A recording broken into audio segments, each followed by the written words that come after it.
નમસ્કાર વિદ્યાર્થી મિત્રો, કેમ છો? આશા છે કે મજામાં જશો અને એટલે જ અમારી સાથે છો. ચાલો, ટોપિક વિશે હું વધારે નહીં કહું, કારણ કે જો તમે લાસ્ટ વિડીયો જોયો છે તો તમને ખબર જ છે, અને જો તમે આની પહેલાના વિડીયો જોયા છે તો હું કહીશ તો પણ તમને કંઈ ખબર પડવાની નથી.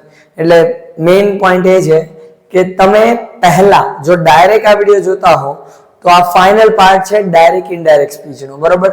જો હજી આ વિડીયો તમે પહેલી વાર જોશો, આની પહેલાના વિડીયોઝ તમે નથી જોયા તો તમારે પહેલા જઈને એ પાર્ટ જોવા પડશે, કારણે ઓળખતા શીખવું પડશે, બધા જે પ્રોસેસ છે બરાબર, એને તમારે રૂલ્સ રેગ્યુલેશન સમજવા પડશે. ચાલો, એ તો તમે જોઈ જ લેશો, બરાબર. હવે મુખ્ય વાત પર આવીએ કે આપણે અહીંયા ધોરણ 9 એટલે કે અથર્વ બેચ અને ધોરણ 10 એટલે કે અગત્ય બેચ જે ઓલરેડી સ્ટાર્ટ થઈ ચૂક્યા છે. કઈ જગ્યાએ? તો કે જે ચેનલ પર તમે અત્યારે છો ને, જેનું નામ છે Eduki the E education hub, તેની ઉપર જ, બરાબર. અને હું Sushil Kalsariya Eduki the E education hub ઉપર આપ સૌ વિદ્યાર્થી મિત્રોનું હાર્દિક સ્વાગત કરું છું. ચાલો આગળ વધીએ. હવે પહેલા તો સબ્જેક્ટ વાઇઝ પ્લેલિસ્ટ આપણી બની ચૂકી છે, અને સબ્જેક્ટ વાઇઝ પ્લેલિસ્ટ બની ચૂકી છે મતલબ આપણે એની અંદર 4 મુખ્ય વિષયો કયા કયા? તો કે ગણિત, વિજ્ઞાન, ઇંગ્લિશ અને સમાજ, જેની પ્લેલિસ્ટની લિંક આપણે નીચે ડિસ્ક્રિપ્શનની અંદર આપેલી છે, ત્યાંથી તમે મેળવી શકો છો. અને જે આપણે YouTube પર જ છે, બરાબર, YouTube પર જ આપણે અવેલેબલ છીએ. અમારી સાથે કનેક્ટ થવું હોય તો તમે ઇન્સ્ટાગ્રામ છે, વોટ્સઅપ ગ્રુપ છે, ટેલિગ્રામ છે, પછી ફેસબુક છે, આની મદદથી તમે અમારી સાથે જોડાઈ શકો છો. બીજું કે તમારે મુખ્ય ફાયદા શું છે? આજના સમયમાં કોઈ પણ વ્યક્તિ વિધાઉટ એડવાન્ટેજીસ, બરાબર, કે કોઈ પણ વ્યક્તિ ફાયદા વગર કોઈ પણ કામ કરતું નથી. અમે પણ નહીં, તમે પણ નહીં. પણ આપણે, અમારો મેઇન ફાયદો એ છે કે ભાઈ જે સ્ટુડન્ટ્સ છે એ અમારી સાથે જોડાશે, અને એક સમય આવશે કે જ્યારે એ સ્ટુડન્ટ્સ અમને ઓળખશે અને એની સાથે સાથે અમે અમારી જે સમજૂતી છે એ તમારી સુધી પહોંચાડી શકીશું, બરાબર. અને એવી જ રીતે તમને પણ ફાયદા જોતા જશે, બરાબર. તો તમારા ફાયદા આ, અને આપણે ફાયદા મતલબ આમાં અમારો કોઈ સ્વાર્થ નથી, નિઃશુલ્કપણે જ આપણે 4 સબ્જેક્ટનો ફૂલ કોર્સ આપીએ છીએ, બરાબર. હવે અહીંયા તો કે તમારે ડેઈલી વિડીયો અપલોડેડ મળશે તમને, પછી વિષય પ્રમાણે જે અનુભવી શિક્ષકો છે એ જ તમને ભણાવશે, જે તમે વિડીયો જોયા જશે બે, બરાબર. પછી વિષય અને ટોપિક પ્રમાણે આપણે વિડીયો મળે છે. અહીંયાની જે સમજૂતીની PDF છે એ તમને મળી જશે. પછી લાઈવ વિડીયો દ્વારા સમજૂતી તમને કરાવશે, એટલે કે આપણે લાઈવ લેક્ચર પણ લેશું, ઓકે. પછી વિષય અને ટોપિકના મટીરિયલ પણ તમને મળશે. પછી જૂના પ્રશ્નપત્રો અને અન્ય પ્રશ્નપત્રો પણ અહીંયાથી તમને સોલ્વ કરવા માટે આપીશું, ટોપિકની ચર્ચા કરીશું, આપેલા પ્રશ્નપત્રોનું સોલ્યુશન પણ તમને અહીંયા કરાવીશું, અને બીજું પણ ઘણું બધું છે. સર આ ઘણા બધામાં છે શું? તો કે એ સરપ્રાઈઝ છે. જો હજી પણ કહું છું, એ સરપ્રાઈઝ છે. વર્ષના અંતે અથવા એનો જ્યારે પણ સમય આવશે ત્યારે તમને આપણે બિગ સરપ્રાઈઝ તરીકે જ અનાઉન્સ કરીશું, ઓકે. ચલો હવે મળીએ, આપણે આગળ જઈએ. ચાલો હવે મળીએ આપણે આપણા ફાઇનલ પાર્ટ એટલે કે પાર્ટ નંબર 6 ને, જે શેનો છે? ડાયરેક્ટ ઇનડાયરેક્ટ સ્પીચ, જેને આપણે રિપોર્ટેડ સ્પીચ તરીકે પણ ઓળખીએ છીએ, બરાબર. હવે આ પાર્ટની અંદર આપણે ફાઇનલ કન્ક્લુઝન કરવાનું છે. અત્યાર સુધી આપણે શું કરતા હતા કે ભાઈ વાક્ય છે ને, વાક્યને કઈ રીતે ડાયરેક્ટ ટુ ઇનડાયરેક્ટ કન્વર્ટ કરવા એ શીખ્યું હતું. હવે એ વાક્યને જોડીને જે આખો ડાયલોગ બને છે ને, એ ડાયલોગને આપણે ડાયરેક્ટ ટુ ઇનડાયરેક્ટ કન્વર્ટ કરીએ ત્યારે કેટલીક નવી વસ્તુઓ, નવી બાબતો આપણે ધ્યાનમાં રાખવાની છે, એ અને એની સાથે સાથે કઈ રીતે કરવું એ આપણે એક્ઝામ્પલ સાથે સમજવાના છીએ. તો વિડીયોના અંત સુધી જોડાયેલા રહેજો, બરાબર. ચાલો હવે સ્ટાર્ટ કરીએ. તો પહેલા એ અમુક નિયમો છે. આપણે શું લખેલ છે? જો ડાયલોગ અથવા કન્વર્ઝેશનનું ઇનડાયરેક્ટ સ્પીચમાં રૂપાંતર. હવે એ રૂપાંતર કરતી વખતે એટલે કે ડાયરેક્ટ ટુ ઇનડાયરેક્ટ સ્પીચમાં કન્વર્ટ કરતી વખતે તમારે કેટલીક બાબતોનું ધ્યાન રાખવાનું છે. હવે મુખ્ય બાબતો કઈ છે? તો કે પહેલું, નિયમો અનુસાર સળંગ ફકરા રૂપે લખો. આપણે વાક્યને એક વાક્યને કન્વર્ટ કરીને લખતા હતા ને, તો ઘણા સ્ટુડન્ટ શું કરે કે ભાઈ જ્યારે એ પેરેગ્રાફ કે એની પાસે જે ડાયલોગ છે, કન્વર્ઝેશન છે, એનો ડાયરેક્ટ ટુ ઇનડાયરેક્ટ કન્વર્ટ કરવાનો આવે ને એટલે શું કરશે ખબર? પોઈન્ટ વાઇઝ ચાલશે. શેના પ્રમાણે? પોઈન્ટ પ્રમાણે ચાલશે. મતલબ પોઈન્ટ પ્રમાણે બનાવશે. એક વાક્ય બનાવ્યું પછી પાછું નીચે પોઈન્ટ પાડીને બીજા વાક્યને લખશે. આ ભૂલ આપણે કરવાની નથી. સેકન્ડ નિયમ શું છે? રિપોર્ટિંગ સ્પીચના વાક્ય જોડવા જરૂર પડે તો સો અને એન્ડ નો ઉપયોગ કરવો. કે આપણે જે બે વાક્યો છે એને જોડવા માટે ઘણીવાર સો અને એન્ડ નો ઉપયોગ કરવો પડતો હોય તો આપણે કરી શકીએ છીએ. એમાં કંઈ ખોટું નથી, એના માર્ક્સ કટ થતા નથી, બરાબર. પછી આ છે પ્રશ્નાર્થ વાક્યના જવાબ રૂપે વિધાન વાક્ય હોય તો રિપ્લાઇડ રિપોર્ટિંગ વર્બ તરીકે શું કરવું રિપ્લાઇડ શબ્દનો ઉપયોગ કરો આપણે જો વિધાન વાક્ય સમજ્યા હતા બરાબર તો એની અંદર મેં તમને કીધું હતું કે ભાઈ રિપોર્ટિંગ વર્બ તરીકે આપણે રિપ્લાઇડ નો ઉપયોગ ત્યારે જ કરવો કે જ્યારે ઉપર તમારે પ્રશ્નાર્થ હોય પ્રશ્નાર્થ વાક્ય હોય અને એના જવાબ રૂપે એ પ્રશ્નના જવાબ રૂપે તમે શું કરી રહ્યા હોય વિધાન વાક્યનો ઉપયોગ કરી રહ્યા ત્યારે આપણે ટોલ્ડ ની જગ્યાએ રિપોર્ટિંગ વર્બ તરીકે શું વાપરવાનું રહેશે રિપ્લાઇડ વાપરવાનું રહેશે જો પાછો આવ્યો ને પછી તો કે જવાબમાં યસ અથવા નો હોય તો દૂર કરી રિપોર્ટિંગ વર્બ અનુક્રમે replied positively to replied negatively to મૂકવું હવે ઘણીવાર એવું થાય છે ને કે આપણને શોર્ટ આન્સર આપે ઘણા ક્વેશ્ચન આવશે તો એનો વાક્ય હકીકતમાં એનો જવાબ તમારે આપો તો ડિટેલમાં તમે આપી શકો પણ એના આન્સર કેવા આપેલા છે શોર્ટમાં આપેલા છે તો એ સમય એ શોર્ટ આન્સરને આપણે ક્વેશ્ચન સાથે મેચ કરીને એની સાથે કન્વર્ટ કરીને એક લોંગ આન્સર બનાવવાનું પણ રિપોર્ટિંગ વર્બ તરીકે એ સમય આપણે એની સાથે શું અટેચ કરવું જરૂરી છે રિપ્લાઇડ તો આવે છે પણ રિપ્લાઇડ પોઝિટિવલી બરાબર અથવા તો રિપ્લાઇડ નેગેટિવલી ટુ પછી આપણે જે સાંભળનાર છે એનું નામ આવશે એ મૂકવું જરૂરી છે બરાબર પછી યસ અથવા નો ના રૂપે ટૂંકા સંવાદ હોય તો દૂર કરી પ્રશ્ન વાક્યને આધારે રિપોર્ટિંગ સ્પીચ પૂરા વાક્યમાં લખવી બરાબર મેં હમણાં જ કીધું ને તમને કે યસ અથવા નો કે ભાઈ એના એક્ઝામ્પલ આપણે ઇન કેસ જો હશે તો હું તમને કહીશ ફોર એક્ઝામ્પલ મને અત્યારે જ કહું તો ભાઈ do you like to drink tea હવે આ વાક્ય છે તો કેવું છે પ્રશ્નાર્થ છે મારે આનો જવાબ આપવો હોય તો આની નીચે વિધાનમાં ઘણીવાર તમને ડાયલોગમાં ખાલી એટલું જ આપેલું છે યસ તો આ શોર્ટ આન્સર થઈ ગયો ને તો યસ આઈ ડુ આ શોર્ટ આન્સર થઈ ગયો અથવા ખાલી યસ તો અહીંયા આપણે એ સમયે ધ્યાન રાખવાનું છે કે યસ આઈ ડુ નહીં યસ આઈ પછી જે કાળમાં કન્વર્ટ કરીને આપણે આખો જે ભાઈ like to drink coffee or T whatever તો એ પ્રમાણે આપણે એક્ઝામ્પલ પ્રમાણે શું કરવાનું છે સોલ્વ કરીને એ શોર્ટ આન્સરને ડિટેલ્ડ આન્સર લખવાનો છે અને એ સમય યસ હોય તો રિપ્લાઇડ પોઝિટિવલી ટુ પછી જે આપણે સ્પીકર લિસનર છે એનું નામ અને પછી કન્જક્શન પછી આ આખી પ્રોસેસ આવશે બરાબર આટલું ધ્યાન રાખવાનું છે પછી એક જ વ્યક્તિ બીજી વાર પ્રશ્ન પૂછે તો અગેન આસ્ક્ડ અને જવાબ આપે તો અગેન રિપ્લાઇડ જે તમારે બહુ ઓછું રેર કેસમાં આવે છે પણ છતાં આપણને ખબર હોવી જરૂરી છે માની લો એકને એક વ્યક્તિ એક સાથે બે વાર સવાલ પૂછે છે સવાલ તો એ સમયે આપણે આસ્ક્ડ શબ્દ વાપરીએ પહેલી વારમાં તો બીજી વારમાં શું આવશે અગેન આસ્ક્ડ પણ જો જવાબ આપે તો રિપ્લાઇડ અને બીજી વાર પાછો એ જવાબ આપે તો અગેન રિપ્લાઇડ શબ્દ તમારે વાપરવાનો છે બરોબર ચાલો પછી તો કે એક જ રિપોર્ટેડ સ્પીચના બે વિધાન વાક્યો એન્ડ એડેડ ધેટ થી જોડાય મતલબ માની લો કે આપણે વિધાન વાક્ય છે બરોબર એ વિધાન વાક્ય સ્વરૂપે એક સાથે બે વિધાન વાક્ય આપેલા છે આપણે રિપોર્ટેડ સ્પીચ છે એની અંદર જે વાક્ય આવે એક સાથે બે વિધાન વાક્ય આપેલા છે એક પછી એક તો એ એક વિધાન વાક્ય પૂરું થાય પછી એને સળંગ બીજાને ચાલુ કરી દેવાનું એવું નહીં તમારે વચ્ચે શું એડ કરવું પડશે એન્ડ એડેડ ધેટ એડ કરવું પડશે બરોબર ચાલો હજી પણ નિયમો છે એટલા જ નહીં તમારે આમાં ઘણું નવું છે આ બધું તો સર અમને ખબર છે અમુક વસ્તુ તમને નહોતી ખબર હવે નવી આવતી જાય છે જે ખબર છે એ પણ છે બરોબર પછી માનવાચક શબ્દો જેમ કે સર મેજેસ્ટી કે મેડમ આવું આપેલું હોય ત્યારે એને તમારે દૂર કરીને શું કરવાનું ટોલ્ડ અથવા replied with respect mostly replied with respect જ આવશે બરોબર પણ ઇન કેસ આન્સર નથી નોર્મલ વાક્ય છે તો એ સમયે ટોલ્ડ વિથ રિસ્પેક્ટ નો તમારે ઉપયોગ કરવાનો છે કારણ કે આપણે સન્માન સાથે એને જવાબ આપે છે સન્માન સાથે એને કહે છે આપણે આ રીતે બોલીએ ને તો બસ એ જ વસ્તુ તેમ પ્રેમથી ઉચ્ચારેલ શબ્દ ડિયર હોય ત્યારે એને શું આવે છે ટોલ્ડ લવિંગલી જ્યારે ડિયર શબ્દ હોય વાક્યની અંદર ત્યારે જ્યારે તમે એનું શું કરો છો ઇનડાયરેક્ટ સ્પીચમાં કન્વર્ટ કરો છો એ વાક્યને તો ડિયર શબ્દ નીકળી જશે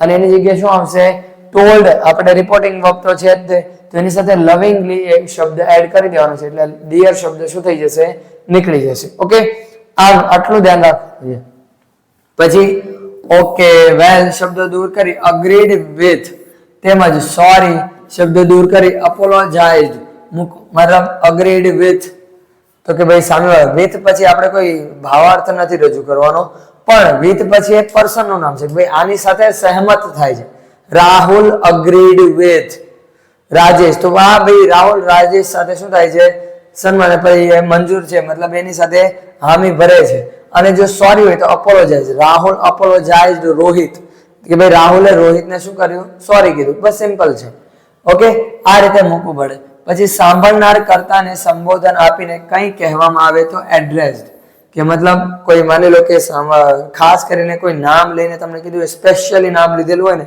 ત્યારે આપણે શું કરવાનું સંબોધન કરતા ને મતલબ એ બોલનાર માટે એડ્રેસ મતલબ રાહુલે માની લો કે રોહિતને વિશે કીધું છે તો ઘણી વાર સ્પેશિયલી કીધું હોય નામ એનો ઉચ્ચારીને કીધું હોય વાક્યમાં જ નામ કીધેલું રોહિત યુ આર અથવા તે પ્રમાણે ઓકે તો એ સમય શું address Rahul addressed Rohit and પછી જે આપણે વાક્ય આવે છે એ પ્રમાણે આપણે કન્જક્શન સાથે સ્ટાર્ટ કરવાનું હવે વાક્યના ભાવાર્થ પ્રમાણે કેટલાક વધુ શબ્દોનો ઉપયોગ કરી શકાય હવે આપણે ઓલે પણ તો જોયા હતા ભાવાર્થ માટે એટલે કે કયા વાક્યમાં ઉદ્ગાર વાક્યમાં થોડી વાર પહેલા તો જોયા પણ એની સિવાય પણ અમુક શબ્દો છે કે જે તમે યુઝ કરી શકો મતલબ જ્યારે આમંત્રણ આપવા આવે ત્યારે ઇન્વાઇટેડ આમંત્રણ રિલેટેડ હોય ત્યારે યાદ અપાવવા માટે રિમાઇન્ડેડ માહિતી આપવા માટે ઇન્ફોર્મ્ડ જાહેરાત કરવા અનાઉન્સ્ડ બરાબર બહુ મોટું થઈ ગયું ચાલો અનાઉન્સ્ડ પછી એની સાથે બીજું શું આવશે પૂછપરછ માટે ઇન્ક્વાયર્ડ આજીજી માટે બેગ્ડ પછી ખાતરી કરાવવા માટે રીઅશ્યોર્ડ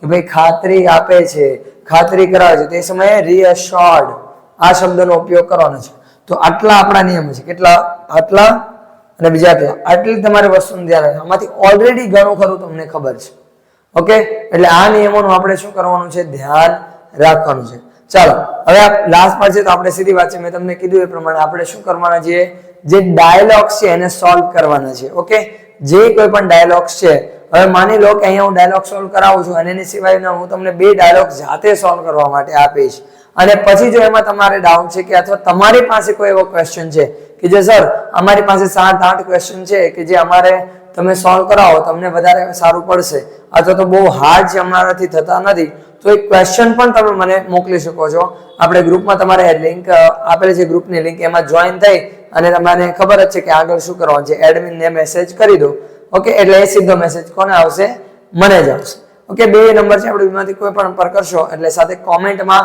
અથવા એની સાથે એક મેસેજ છોડવો જરૂરી છે કે સર આ ટાઈપના અમારે ક્વેશ્ચન છે એ આવે છે અને અમને સોલ્વ થતા નથી ઓકે જો કે રિવિઝનમાં આપણે એ ટાઈપના સ્પેશિયલી આપણે ડાયલોગ્સ જ સોલ્વ કરવાના રહેશે ઓકે હવે સ્ટાર્ટ કરીએ તો અહીંયા સૌથી પહેલો જો આપણે જે આપણો ડાયલોગ કહો કે પછી જે કન્વર્ઝેશન કહો એ શું છે તો કે આ છે હવે આ છે ને આ કેવું છે ડાયરેક્ટ સ્પીચના છે કેવું ડાયરેક્ટ સ્પીચના ડાયલોગ છે હવે આપણે એને કેવા કન્વર્ટ કરવાના છે ઇનડાયરેક્ટ સ્પીચમાં બરાબર તો ઇનડાયરેક્ટ સ્પીચમાં સ્ટાર્ટ કરીએ એ પહેલા આપણે જરાક આપણી પેનનો જે પોઈન્ટ છે ને થોડોક પતલો કરી લઈએ તો વધારે વ્યવસ્થિત લખાય ઓકે ચાલો વ્યવસ્થિત છે રેડી ઓકે હા ઓકે હવે જો આપણે સૌથી પહેલા સ્ટાર્ટ ક્યાંથી કરવાનું આપણે વાક્ય પ્રમાણે જ ચાલવાનું છે આમાં કોઈ પણ પ્રકારે ગભરાવાની જરૂર નથી જેમ તમે એક વાક્ય સોલ્વ કરતા હતા ને એવી જ રીતે સોલ્વ કરવાનું છે બસ એ બધા વાક્યોને તમારી સાથે શું કરવાના છે જોડવાના છે જ્યાં જરૂર પડે ત્યાં જ અને પેરેગ્રાફ સ્વરૂપે લખવાનું છે બીજું કઈ નવીન નથી ચાલો આપણે કોણ છે બોલનાર રૂપેશ અને સાંભળનાર હેમંત એટલે શું આવશે રૂપેશ બરાબર હવે વાક્ય જો કયું છે આ લખ્યા પછી તમારે વાક્ય ચેક કરવાનું લેટ્સ વાળું છે લેટ્સ વાળો મતલબ શું આવશે રિક્વેસ્ટેડ આવશે પ્રપોઝ ટુ આવશે કે શું આવશે તો યાદ કરો લેટ્સ વાળા વાક્યમાં આપણે શું કીધું હતું પ્રપોઝ તમે અરજી નથી કરતો એ અરજી તો લેટ વાળામાં થાય બરાબર હવે અહીંયા શું આવશે પ્રપોઝ કરે છે મતલબ કહે છે તો રૂપેશ પ્રપોઝડ ટુ કોને આવે છે તો કે હેમલ proposed to Hemal હવે કન્જક્શન તરીકે શું આવશે that બરાબર એટલે that હવે અહીંયા they should compulsory છે let's વાળા વાક્યમાં આપણે શું કરવું પડે they should લખવું પડે that they should એટલે આપણે વાક્ય કેવું થઈ ગયું let's નીકળી ગયું હવે વાક્ય શું થયું go for a walk તેમાં કાલ આપણે કઈ બદલવાનું નથી તો અહીંયા આવી જશે go for a walk આ પહેલું વાક્ય આપણે સોલ્વ બરાબર એટલો સિમ્પલ છે હવે સર બીજું સોલ્વ કરાય તો અમારે ક્યાંથી સ્ટાર્ટ સળંગ જ રાખવાનું છે પેરેગ્રાફની જેમ લખવાનું છે એટલે હવે શું આવે છે હેમલ હેમલ શું કરે છે પ્રશ્નાર્થ વાક્યને ડબલ એચ થી શરૂ થાય છે એટલે પ્રશ્નાર્થ વાક્ય એટલે સવાલ પૂછે તો આપણે શું આવશે હેમલ પછી પ્રશ્નાર્થ વાક્ય એટલે આસ્ક્ડ હેમલ આસ્ક્ડ કોને તો કે કોને પૂછે છે? રૂપેશને. હેમલ આસ્ક્ડ રૂપેશ. હવે જો અહીંયા વાક્ય પ્રશ્ન છે આપણને ખબર છે. હવે રિપોર્ટિંગ વર્બ તો આપણે વાપરી દીધો આજ, પણ હવે કન્જક્શન નું શું? તો કન્જક્શન માટે જો WH થી સવાલ શરૂ થાય મતલબ એ WH વર્ડ જ આપણો શું બની જશે? કન્જક્શન બની જશે. વેર હવે શેલ, હવે આપણે શેલ વી છે ને, તો હવે આપણે જોઈએ જો વી શબ્દ છે કોના માટે વપરાણો છે? બંને માટે, અને અહીંયા કર્તા સ્વરૂપે છે બરાબર. એટલે વી આવ્યું. વી નું શું થાય છે? આપણે અહીંયા કેવું બહુવચન કરવાનું છે ને? વેર શેલ વી. વી મતલબ અહીંયા વી નું શું થઈ જશે? બહુવચન સ્વરૂપે. એટલે અહીંયા આવશે દે. કર્તાના સ્થાને જ છે ને, કર્મના સ્થાને જ કન્વર્ટ કરવાનું નથી. એટલે આવશે વેર, પછી ચેન્જ કરવાનું. આપણે પ્રશ્નાર્થ વાક્યને જ્યારે વિધાન વાક્યમાં કન્વર્ટ કરીએ ત્યારે સબ્જેક્ટ જે પાછળ હોય પ્રશ્નાર્થ વાક્યમાં એને વિધાનમાં કરો એટલે ક્યાં આગળ આવી જાય? તો વી નું શું થઈ જશે? દે. વેર દે. હવે યાદ કરો શેલ અને વિલ ગઈ પણ હોય તો એનું શું થતું હતું? Would. Where they would go. બરાબર. હવે શું આપણે વાક્ય શું બન્યું? Hemal asked Rupesh where they would go. પછી આ વાક્ય જો અધૂરું છે તો આપણે આને તમે લંબાવી શકો, એટલે આપણે એમ પણ લખી શકીએ ફોર અ વોક. બરાબર. એટલે આ વાક્ય કેવું થયું? પૂર્ણ થયું. સવાલ પણ ઘણી વાર અધૂરા આપેલા હોય શકે તો એવું લાગે તો એને પણ પૂર્ણ કરી દો તો પણ ચાલે. ઓકે. હવે રૂપેશ શું કરે છે? જો ટુ શબ્દથી ટુ નિયર બાય ગાર્ડન. જો શોર્ટમાં આન્સર આવ્યો. શું આવ્યો? શોર્ટમાં આન્સર આવ્યો ને પોઈન્ટ. હવે એને આપણે ધ્યાનથી જોજો કે કઈ રીતે લોંગ કરવાનું છે. હવે આન્સર શું આપે? કોણ આપે છે? રૂપેશ. તો અહીંયા રૂપેશ હવે આન્સર આપે છે અને કેવું વાક્ય છે? વિધાન વાક્ય છે ને, એટલે શું આવશે? રિપ્લાઇડ. તો રૂપેશ રિપ્લાઇડ. હવે સર અહીંયા આપણે શું લખીશું? હેમલ. તો કે નહીં, હિમ. શું કામ? હવે જો એકવાર રૂપેશ હેમલ ને કહે છે, હેમલ રૂપેશ ને કહે છે, એક વાર બેનું નામ આવ્યું એટલે ઇનફ છે. પછી આપણે એના માટે સર્વનામ વાપરવાના છે. ઇન કેસ તમે નામ લખો છો તો પણ કોઈ ઇશ્યુ નથી, પણ બને ત્યાં સુધી આપણે 99% શ્યોરિટી સાથે સર્વનામ જ વાપરવાનું, તો એ વધારે ઇફેક્ટિવ લાગશે અને વધારે સારી રીતે રહેશે. વારા કારણ કે સીધી વાત છે, હું કોઈની વાત કરું તો વારા ઘડે હું એનું નામ નહીં લઉં. હું તે એ આમ કીધું તો, તે આમ કીધું તો, એવા જ શબ્દ બોલીશ ને તો નામ નહીં આવે. એટલે આપણે અહીં શું લખવું પડ્યું? સર્વનામ. તો રૂપેશ રિપ્લાઇડ હિમ. હિમ મતલબ કોની વાત થાય છે? હેમલની. બરાબર. રૂપેશ રિપ્લાઇડ હિમ. હવે કન્જક્શન તરીકે શું આવશે? ધેટ. બરાબર. ધે. હવે કન્જક્શન તરીકે આપણે વી છે તો આ જે સવાલ હતો એની સાથે કનેક્ટ કરવાનું, તો વી નું શું થઈ ગયું? આપણે ધે. બરાબર. તો ધે would શેલ છે તો વુડ કરો ને. They would go to. હવે અહીંયાથી આખો વાક્ય બેઠું. To a nearby garden. આપણું કેવું થયું? વાક્ય પૂરું. બરાબર. હવે પાછું શું છે? Vote a fine idea. જો કેવું વાક્ય આવ્યું? ઉદ્ગાર ચિહ્ન મતલબ ઉદ્ગાર વાક્ય, એક્સક્લેમેટરી સેન્ટેન્સ. બરાબર. હવે આ ઉદ્ગાર વાક્ય છે તો ભાઈ હેમલ બોલે છે એટલે શું આવશે?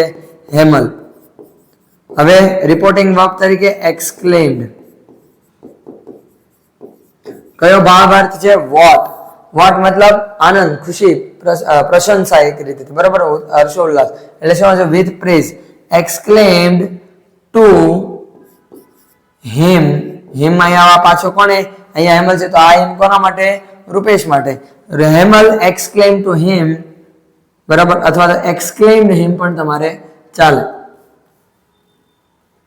હા, exclaimed him with praise. Conjunction તરીકે ધેટ. હવે વોટ શબ્દ છે બરાબર, તો વોટ ને દૂર કરીને આપણે એની જગ્યાએ શું લગાવવાનું? વેરી. બરાબર. હવે a fine idea. What a fine idea. તો બરાબર અહીંયા શેના વિશે વાત થાય છે? ગાર્ડન વિશે. અને ઈટમાં ગણે. હવે અહીંયા આપણને કોઈ કાળ નથી આપેલો, છતાં કાળમાં ચેન્જ કરવાનો. અહીંયા જોજો ફાઇન મૂળ રૂપ છે એટલે સિમ્પલ પ્રેઝન્ટ ટેન્સ, અને સિમ્પલ પાસ્ટ ટેન્સમાં લઈ જવાનો નહીં. અને આપણે કેવું ગણી શકીએ? તો કે ભાઈ આને આપણે એક કોઈ કાળ આમાં રજૂ નથી કરેલું, એટલે આપણે અહીંયા ઇટ વોઝ તમે લગાવી શકો. ભૂતકાળની વાત છે ને, ધેટ ઇટ વોઝ, કારણ કે ભૂતકાળ જ કરવાનું છે. બહુ સારો આઈડિયા છે એવું આ અર્થમાં થાય છે. તો મતલબ બહુ સારો આઈડિયા હતો કે બહુ સારો આઈડિયા વિચારી રહ્યો હતો એવું થયું ને. તો what that it was a very fine idea. એટલે અહીંયા આપણું જે આ ડાયરેક્ટ નું ઇનડાયરેક્ટ સ્પીચ કેવું થયું, પૂરું થયું. બરાબર દેખાય છે ને? હા દેખાય તો છે. બરાબર ચાલો તો અહીંયા આપણે ડાયરેક્ટ ઇનડાયરેક્ટ આ એક પેરેગ્રાફ પૂરો થયો. હજી એક આપણે સોલ્વ કરીએ એટલે તમને વધારે આઈડિયા આવે. બરાબર અને પછીના જે આ બે છે આ અને આ તમારે શું કરવાના છે, જાતે સોલ્વ કરવાના છે. હોમવર્ક છે તમારું. શું છે? હોમવર્ક. ફરીથી અહીંયા રાખું છું. તમને પીડીએફ તો મળી જશે પણ ઇન કેસ તમારે આખી પીડીએફ ન જોતી હોય, ખાલી ડાયરેક્ટ જોતો હોય તો આવી રહ્યો એક આ સ્ક્રીનશોટ પાડી લેજો જો પીડીએફ ન જોતી હોય તો. અને બીજું છે આ તમારે સોલ્વ કરવાના છે. બરાબર. બટ ઇન કેસ તમારી પાસે આની કરતા હાર્ડ કે ભાઈ સર અમારી પાસે આની કરતા વધારે હાર્ડ છે, તમે એ શીખવાડો, અમારે એ શીખવું છે, વાંધો નહીં, આવો મેસેજ કરો. બરાબર. ક્વેશ્ચન મોકલી દો ફોટો પાડીને કેવી રીતે, એટલે એનું સોલ્યુશન આપણે અહીંયા કરાવીશું. બરાબર. વિડીયો બનશે. ઓકે ચાલો તો આ સોલ્વ કરીએ. હવે જો અહીંયા પાછું આ ડાયરેક્ટ સ્પીચ નું વાક્ય છે, પાછું ઇનડાયરેક્ટ કરવાનું. એટલે અહીંયા શું આવશે તો કે ચાલો હવે કલર બદલીએ થોડોક. બરાબર. બ્લેક કરીએ, બ્લેક કમ્પ્લીટલી દેખાશે. ઓકે ચાલો હવે શું કરવાનું છે, એનું ઇનડાયરેક્ટ સ્પીચ કરવાનું છે. હવે બોલનાર કોણ છે? વર્ષા. તો અહીંયા આવશે વર્ષા. પછી વાક્ય કયું છે? જો ડબલ એચ વર્ડ થી શરૂ થાય છે અને લાસ્ટમાં ક્વેશ્ચન માર્ક છે. ઓકે તો ક્વેશ્ચન માર્ક મતલબ પ્રશ્નાર્થ વાક્ય. તો વર્ષા asked કોને પૂછે છે? એ કોને પૂછે છે? મેઘના. મેઘના નહીં મેઘના લખેલું છે. ઓકે તો asked મેઘના. હવે કન્જક્શન તરીકે WH વર્ડ અહીંયાથી સ્ટાર્ટ થાય છે. WH વર્ડ થી ક્વેશ્ચન છે તો અહીં શું આવશે? WH વર્ડ જ આવશે. વેર. હવે વાક્યને કેવું કરવાનું? પ્રશ્નાર્થમાંથી વિધાન પણ બનાવવાનું. એટલે આર યુ. યુ શબ્દ કોના માટે વાપરે છે? મેઘના માટે. મેઘના માટે મતલબ અહીંયા આપણે જો યુ શબ્દ છે એક સ્ત્રી માટે, એક સ્ત્રીલિંગ માટે, એટલે મતલબ શી. બરાબર. તો હવે અહીંયા શું આવશે? વેર શી. થઈ ગયું. હવે કાળ બદલો તો આર. આર મતલબ કયો કાળ થશે? ચલો કાળ ગીચો ગીચ થાય છે. બરાબર. તો આપણે જરાક એને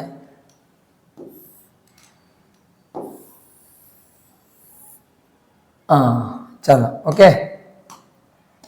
હવે શું છે? આર છે.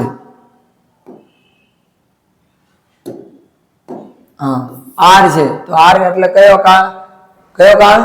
ચાલુ વર્તમાન કાળ. હવે એને શેમાં કન્વર્ટ કરવાનો છે? ચાલુ ભૂતકાળ. મતલબ શી સાથે વોઝ અથવા વર માંથી શું લાગશે? તો શી વોઝ કે વર? બોલો શું લાગશે? શી વર લાગે. તો સર વોઝ કોને કોને સાથે લાગે? હી શી ઇટ સાથે. હા ભાઈ અહીંયા વર ના લાગે. શું લાગશે? શી વોઝ લાગશે. શું લાગશે? She was. પછી આગળ શું આવ્યું? She was going. બરાબર. બસ હવે વાક્ય કેવું થઈ ગયું? પૂરું. એટલે શું આવ્યું? વર્ષા asked મેઘના where she was going.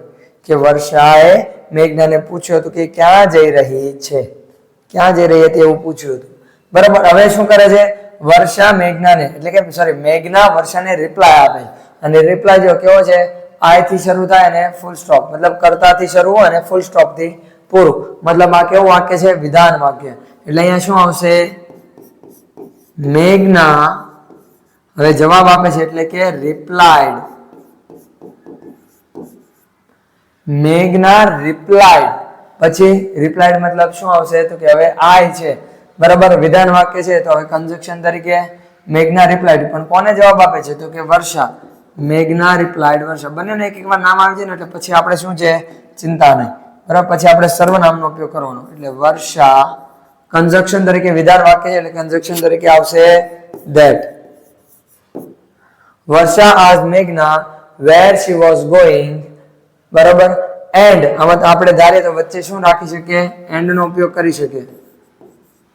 And મેઘના રિપ્લાયડ વર્ષા that. હવે આઈ શબ્દ મેઘના પોતાના માટે વાપરે છે. બરાબર. ચાલો જો આઈ શબ્દ મેઘના પોતાના માટે, ને મેઘના કોણ છે? એક સ્ત્રી એટલે કે નારી એટલે કે she. ઓકે તો શું આવશે? that she. હવે એમ છે મતલબ પાછો આવ્યો કયો? વર્તમાન. અને ચાલુ ચાલુ વર્તમાન કાળ. તેને શેમાં લઈ જવાનો? ચાલુ ભૂતકાળમાં. ઓકે, ચાલુ ભૂતકાળમાં લઈ જાય મતલબ she was, that she was, પછી going to meet, આમાં કોઈ ચેન્જીસ થશે નહીં. હવે અહીંયા my friend આવ્યું, બરાબર? તો my શબ્દ એવો સંબંધક અને સ્ત્રી એટલે કે her, તો શું આવશે? meet her friend. થઈ ગઈ ને કે તે તેના મિત્રોને મળવા જઈ રહી હતી. ઓકે, હવે તો કે આગળ જો વર્ષા પાછો શું કરે છે? સવાલ પૂછે છે. એટલે હવે શું આવશે? અગેન આવશે. એટલે શું આવશે અહીંયા? વર્ષા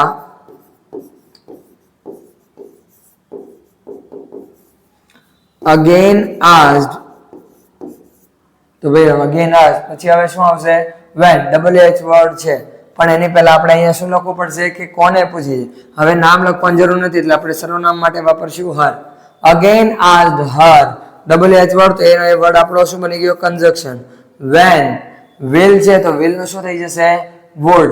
અને you શબ્દ વર્ષા કોના માટે? મેઘના માટે. મતલબ where she, will નું would, when she would come નું શું થશે? go. when she would go back. થઈ ગયું ને? બરાબર કે ક્યારે પાછી ઘરે જશે એવું પૂછતા હતા. થઈ ગયું? એટલે એ અર્થમાં આપણને કહે છે. હવે મેઘના શું કરે છે? પાછો રિપ્લાય આપે છે. મતલબ પાછું કેવું વાક્ય આવ્યું? વિધાન વાક્ય. એટલે અહીંયા શું આવશે? તમે ખાલી રિપ્લાયડ પણ લખી શકો અને અગેન રિપ્લાયડ પણ લખી શકો. મેઘના અગેન રિપ્લાયડ, પછી શું આવશે? કોને રિપ્લાય આપે છે? તો કે વર્ષાને. પણ એના માટે આપણે પાછું કન્જક્શન આપણે સર્વનામ વાપરીએ તો her જ છે, બરાબર? તો મેઘના અગેન રિપ્લાયડ her. હવે અહીંયા કન્જક્શન તરીકે કયું આવશે? that. બરાબર? તો અહીંયા આવી ગયું that I શબ્દ મેઘના પોતાના માટે વાપરે, મતલબ એ થયો પાછો કર્તાના સ્વરૂપમાં she. will નું would, she would, બરાબર? કાળ તો બદલી ગયો. હવે come નું શું થશે? go. she would go back. હવે tomorrow મતલબ કયો દિવસ? આવનારો દિવસ. એટલે તમે બે શબ્દો વાપરી શકો. the day after, બરાબર? આપણે અહીંયા અત્યારે એક જ વાપરીએ, આ વધારે ઈઝી પડે છે. the day after, okay? અથવા તો the next day. આ બે માંથી કોઈ પણ તમે લખી શકો. ઓકે વિદ્યાર્થી મિત્રો, હવે આ બે છે ને તમારું હોમવર્ક છે. શું છે? આ તમારું હોમવર્ક છે. ઓકે, આ પણ અને આ પણ. ઓકે, જેને જવાબ થઈ જાય એ મને મેસેજ કરી શકે છે અથવા કોમેન્ટમાં તમે જણાવો સર અમારે જવાબ થઈ ગયો. તમે ધારો તો કોમેન્ટમાં પણ આન્સર લખી શકો છો. ઓકે, તો હવે મળીશું વિદ્યાર્થી મિત્રો આપણે એક નવા ટોપિક સાથે. અહીંયા આપણું ડાયરેક્ટ ઇનડાયરેક્ટનો જે ફાઇનલ પાર્ટ હતો એ પૂરો થાય છે. હવે મળે આપણે નેક્સ્ટ વિડીયોમાં. ત્યાં સુધી enough four today and have a great day.